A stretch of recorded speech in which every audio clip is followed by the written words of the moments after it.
we're gonna go into your survival kit for the red carpet and the big day. So I'm gonna tell you everything you need to know for what you need to bring on that big day to keep you going. So first we have Bliss body butter, which I love because the Bliss, when your skin is dry, you can put it all over. You can put it on your hands, on your legs. We all know if we don't wear tights down the red carpet that our legs are dry and scaly, and we want to spice it up with some body cream.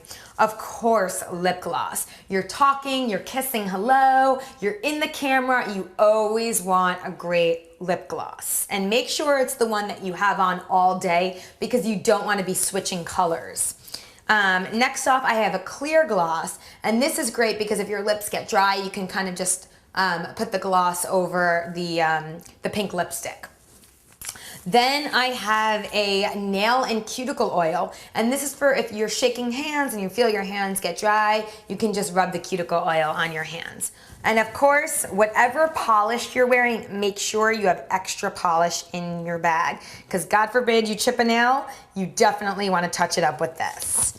The other thing that I don't have in here is dental floss. If you eat something at the dinner or wherever you're going, you don't want to be talking to somebody without floss. And of course, lastly, a compact, because women need mirrors at all times. You want to check your teeth, you want to check your lip gloss, you want to check that your lip gloss isn't on your teeth. So make sure all of these things are in your bag, and if you have any room at all, bring a digital camera.